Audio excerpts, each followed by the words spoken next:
வணக்கம். கதையும் கட்டுரையுமிலிருந்து அன்னபூரணி என்று தி. ஜானகிராமன் அவர்களின் நாத ரட்சகர்ன்ற சிறுகதை எடுத்துகிட்டு வந்திருக்கேன் சொல்கிறதுக்கு.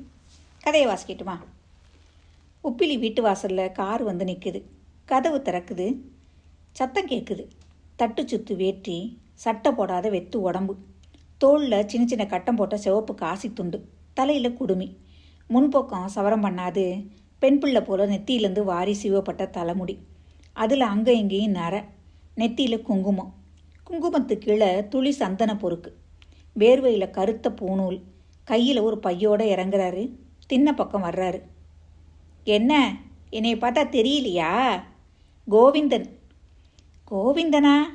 வா வா வா, யாருடாப்பான்னு பார்த்தேன். காரில் வந்து இறங்குறானே, யாரதுன்னு யோசித்தேன். யாரது?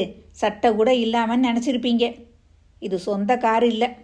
வா வா, உட்காரு உட்காரு. உனக்கு எதுக்கு சொந்த காரு? ஊரில் இருக்க காரெல்லாம் ஒன்றுது தான். என்னதுன்னு சொல்லாதீங்க. சங்கீத தேவதையுடைய கார், நாத பிரம்மத்தோடதுன்னு சொல்லுங்க. அப்படியே வச்சுக்க. நீ இல்லாட்டி கர்நாடக சங்கீதம் யார் ஓசியில் கேட்க போகிறா இந்த சீமையில்? அப்படியெல்லாம் இருக்கச்ச காரா? உனக்கு ஏரோப்ளேன், ஹெலிகாப்டர் இதெல்லாம்ல கொடுக்கணும். காரை விடுங்க. உப்பிலி ஐயங்காரா 1000 பரிகாசம் பண்ணாலும் அதுக்காக நான் கோச்சிக்க போகிறதில்ல. உங்களுக்கு ஞாபகம் இருக்கோ என்னவோ, இந்த ஊரில் தான் நான் என் நாதோபசனையே ஆரம்பித்தது. கையெழுத்து நீங்கள் தான் போட்டு 11 ரூபா கொடுத்தீங்க. இதோ இப்போ இன்னைக்கூட 30 வருஷம் ஆகுறது. உங்கள் கைராசி இப்படி வந்து விஸ்வரூபம் எடுத்திருக்கு. ஒரு உரையை நீட்டுறார் கோவிந்தன். விஸ்வரூபம் எடுத்திருக்கா? என்னது என்று உப்பிலி மூக்கு கண்ணாடியை மாட்டிக்கிட்டு கவரை பிரித்து அந்த அச்சடித்த அட்டையை வெளியே உருவி படிக்கிறாரு. பழ பழன்னு அச்சடித்த அட்டை தங்க எழுத்தில் அச்சடிச்சது. பலே பலே பலே பலே. கோவிந்தனை ஒரு இடம் நிமிந்து பார்த்துட்டு மறுபடியும் அழைப்ப படிக்கிறார். உப்பிலி. நாத ரட்சகரா? பேஷ் பேஷ். திருச்சியிலையா நடக்குது? ஆமாண்ணா. உப்பிலி மேலே படிக்கிறார். கோவிந்தனின் சங்கீத சேவையை பாராட்டி நாத ரட்சகர்னு அவருக்கு பட்டம் கொடுக்குறாங்களாம். யார் ஏற்பாடு இதெல்லாம் அப்படின்னார் உப்பிலி. எல்லாரும் தான். எல்லாரும்னா? நாத ரட்சகர்னு டைட்டில் கொடுக்க போகிறதா போட்டிருக்கே, நாதத்தையே ரட்சிக்கிறன்னு அர்த்தம். சங்கீத வித்வான்களா ஏற்பாடு பண்ணியிருக்காங்க? சங்கீதம் கேட்குறவா ஏற்பாடு பண்ணியிருக்காங்களா? 2 பேரும் தான் வச்சுக்கோங்களேன். சங்கீத வித்வான்லாம் ஒத்துக்கிட்டாங்களா? எதுவும் சொல்லலையா? நாத ரட்சகரா பாடுறவா நாங்கள் இருக்கோம். அப்படி இருக்கச்சே இவர் எப்படி ஐயா நாத ரட்சகரா ஆவான்னு கேட்பானுங்களே. உப்பிலி சொன்னதை கேட்டு கோவிந்தன் மூக்கு மேலே விரல் வைக்காத குறை. அப்படி ஆச்சரியப்பட்டான். இந்த பஞ்சாயத்து டவுனில் உட்காந்துக்கிட்டு உலகத்தையே ஜெயிக்கிறீங்களே, உங்களுக்கு எப்படி சொல்ல தெரிஞ்சுது? பாப்பாக்குடி ஐயர்வாள் நீங்கள் சொல்கிறாப்பளையே கேட்டாராம். ஏய்யா, 6 வயசுலேருந்து அசுர சாதகம் பண்ணி, குருகுல வாசம் பண்ணி, பணிவிட பண்ணி, வெசவு கேட்டு, வாங்கி, குட்டுப்பட்டு, ஆயிரக்கணக்கான கச்சேரி பண்ணி ஆஸ்தான சமஸ்தான வித்வான்கள்லாம் இருக்கிற இந்த நேரத்தில் நாத ரட்சகர்களா ஆஞ்சநேய உற்சவம் பண்ணுறேன், அருணகிரி உற்சவம் பண்ணுறேன்னு ஊராக வசூல் பண்ணி சங்கீதக்காரனை எல்லாம் வரவழைச்சி பாட சொல்லி தேங்காய் முடியும், ஒத்த மாட்டு வண்டியும், 2ஆம் கிளாஸ் ரயில் சார்ஜும் கொடுக்குறவன் நாத ரட்சகனா? என்னையா புரளியாக இருக்குன்னு ஆரம்பித்தாராம். இவரும் சும்மா விடலை, கேட்டுக்கிட்டு சும்மா இருக்கலை. யாரு? அதான்னா இந்த விழா ஏற்பாடு பண்ணியிருக்காரே பலராமு, LICயில் டாப் மேனில் ஒருத்தர். சர்த்தாயா, பணம் வசூல் பண்ணி டிக்கெட் அடித்து விற்று ஹால் கட்டி மண்டபம் வச்சு கச்சேரி வைக்காட்டி எந்த நாதமையா தானே ரட்சிக்க போகிறது? ராஜராஜன் பெரிய கோவில் கட்டினான்னா அவனா ஒளி வச்சு அடித்தான்? உண்டியல்னா வச்சுக்கிட்டு இருப்பான். உண்டியல் இல்லைன்னா கோயிலாவது சில்பமாவது ஸ்தபதியாவதுன்னு சொல்லி பிடிவாதமாக நிற்க ஆரம்பிச்சிட்டார். அவர் சும்மா ஒரு ஃபோன் பண்ண வேண்டியது தான். உடனே விளம்பரம் பக்கம் பக்கமாக வந்து விழுறது. எதுக்கு? சிறப்பு மலருக்கு தான். சவநீர்னு ஒன்று போடுறார். ஓய், நீர் கொஞ்சமாக உழைக்கலையா சங்கீதத்துக்கு? சுவநீரில் இன்னும் வசூலில் வர பணம் எல்லாத்தையும் உன் பேரில் பேங்க்கில் டெபாசிட்டாக போட்டுட போகிறேன். நீ ஒரு கஷ்டம்னு யார்கிட்டையும் போய் நிற்காமல் இருக்கணுமோ இல்லையோ அப்படின்னார் பலராமா. அடடா, அப்படியெல்லாம் என்னை எம்பாரஸ் பண்ணாதீங்கோ. அத்தனை பணத்தையும் ஏழை குழந்தைகளுக்கு சங்கீதம் சொல்லி கொடுக்கறதுக்குன்னு ஒதுக்கணும்னு சொல்லிட்டேன். இடையில பூந்த உப்பிலி, தர்மம் வீட்டில் தாயா ஆரம்பிக்கும், அப்படி இங்கிலீஷில் சொல்கிற வழக்கம். எனக்கு என்ன பிள்ளையா குட்டியா, கல்யாணமா காத்தியா, ஒண்டி கெட்ட, எங்கள் அம்மா காரியை கரையேற்றி விட்டேன்னா தெரு தான் வீடு, ஊரெல்லாம் குடும்பம். உனக்கு என்னய்யா குறை? சங்கீதக்காரன்லாம் உள்ளங்கையில் வச்சுக்கிட்டு தாங்குவான் போ. நான் வரேனா? எனக்கு ஆப்தமாக அந்தரங்கமாக இருக்க 5-6 பேர் உண்டு. அவங்கள நேராக போய் அழைக்காட்டி நன்னி கெட்ட ஜென்மமாக போயிடுவேன். நன்னி தாண்டா முக்கியம், அதுதான் சோறு போடும். போய் நேராக கூப்பிட்டு வா. பலராமு காரு கொடுத்துருக்காரு, அவர் காரு தான் இது. நான் வரேனா? உப்புலியின் காஃபி வெந்நீர் உபச்சாரத்தை கூட ஏற்றுக்காம அவனுக்கு போது இல்லை. கார் கிளம்பி விட்டுச்சு. பார்த்தீரா உலகம் போகிற போக்க? பாப்பாக்குடி ஐயர் ஏன் சொல்ல மாட்டார்?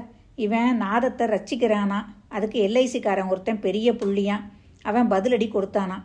இந்த கோவிந்தனோட அப்பா பஞ்சாங்கக்காரன், இதுக்கு படிப்பு வரல, பஞ்சாங்கம் பண்ணி வைக்க சொல்லி கொடுத்தான் அப்பன். எங்கேயோ ஒரு நாளைக்கு இவன் மதுரை பக்கம் போயிருந்தானா 30 வருஷம் முன்னால். அப்போ சின்ன வயசு, 18-19 வயசு இருக்கும். ரயிலில் போகிற போது யாரோ ஆஃபீஸர் கூட பிரயாணம் பண்ணிட்டு இருந்தானா. விசாரித்ததில் தூரத்து உறவுன்னு தெரிஞ்சுக்கிட்டானா. பூவாளூர் சந்தையில் பொட்டியும் இடிச்சுட்டு தான் அந்த மாதிரி ஏதோ ஒரு உறவு. நாமெல்லாம் தியாகப்பிரமத்தோட சம்சாரம் இருந்தாலே அந்த வம்சத்தை சேர்ந்தவா. அப்படி இருக்கச்ச கண்டவனுக்கெல்லாம் போய் பஞ்சாங்கம் பண்ணி வச்சு அரிசியும் வாழைக்காயும் வாங்கிட்டு நீச பொழப்பு பொழைக்கலாமான்னு ஆதங்கப்பட்டாரான் அவர். பிள்ளையாண்டா திரும்பி வந்தான். அப்பா எத்தனை சொல்லியும் கேட்கல. அனுமார் கோயிலுக்கு உற்சவம் பண்ணுறேன்னு ஆரம்பித்தான். எங்கிட்ட தான் வந்தான். முசிறி, செம்மங்குடி, ஜிஎன்பி எல்லாரையும் கொண்டு வரேனா இல்லையா பாருங்கோன்னா. உங்கள் கையெழுத்தால் கொடுங்கோன்னு சொன்னான். சோழ நகர் நாட்டார் எல்லாரும் உங்கள் கைராசியை பற்றி தான் சொல்கிறான்னு அப்படி இப்படின்னு வளர்ந்து விட்டான். முசிறி பேர், சித்தூர் பேர் எல்லாம் சொல்லி என்னை இழக்கிட்டான். சரிடான்னு 11 ரூபா போட்டேன். கையெழுத்து நம்ம கையெழுத்து, அதைத்தான் பெருசாக சொல்லிக்கிறான். அன்னைக்கு ஆரம்பித்தவன் ஓயலை. ராதா கல்யாணம்னு வசூல் பண்ணுவான். மூட்டையாக அரிசி வரும். கச்சேரி சாப்பாடுன்னு அமர்க்களம் பண்ணுவான். மிச்சம் இருக்கிறதெல்லாம் வீட்டுக்கு போயிடும். உடனே ஒரு அருணகிரி உற்சவம்பான், அதுக்கு தனியாக வசூல் பண்ணுவான். இப்படி கும்மாணத்தில் ஒரு வீடும், திருச்சிராப்பள்ளியில் ஒரு வீடும் வாங்கிட்டான்.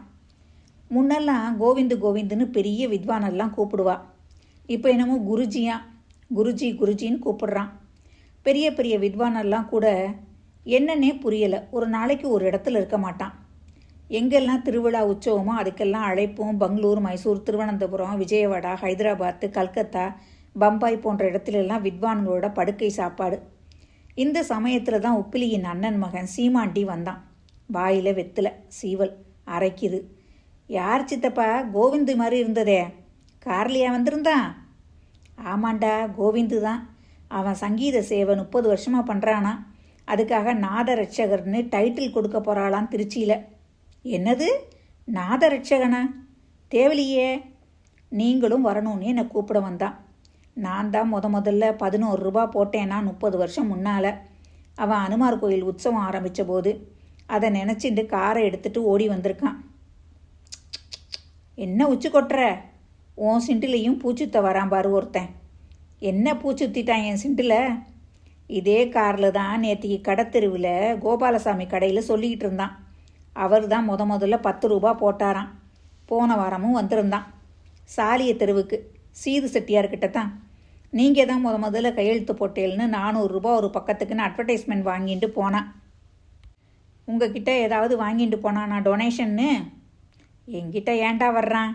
நான் என்ன மொத்தம் மளிகை கடையாக வச்சுருக்கேன், இல்லை 100 தெரி வச்சுருக்கேனா?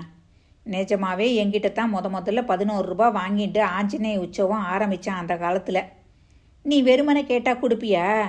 நாளைக்கு தாசில்தார் இல்லாட்டா சப் கலெக்டர்லேருந்து லெட்ரு வரும் பாரு, ஒரு கமிட்டி போட்டிருக்கா இந்த விழாவுக்கு. அப்போ நீ என்ன தான் சொல்ல வர்றடா?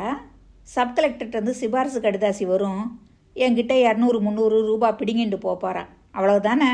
உனக்கு சந்தோஷமாக இருக்கும். சித்தப்பா கஷ்டப்படணும், நீ சந்தோஷப்படணும் இல்லையா? எங்கள் அண்ணாவுக்குன்னு வந்து பிள்ளையா பிறந்தியப்பா. இப்போ உப்பிலியோட முகம் செவக்கலை. தான் அண்ணனோட புத்திர சம்பத்தத்தை நினச்சி வருந்தி அவர் உடம்பு எழுந்திரிச்சு உள்ளே போச்சு. கதை எந்த இடத்துல முடிக்கிறாரு எழுத்தாளர் தி. ஜானகிராமன் அவர்கள். நம்ம ஊர்களில் ரொம்ப காமனாக இந்த மாதிரி பார்த்துருப்போம். டொனேஷன் கேட்டு வர்ற ஆட்களை பற்றி. அதில் உண்மையாக டொனேஷன் வாங்குறவங்களும் இருக்காங்க, பொய்யா டொனேஷன் வாங்குறவங்களும் இருக்காங்க. அதை குறித்து மிக அழகாக எழுதின கதை இது. மீண்டும் அடுத்த வாரம் நல்லதொரு கதையுடன் உங்களை சந்திக்கிறேன். நன்றி, வணக்கம்.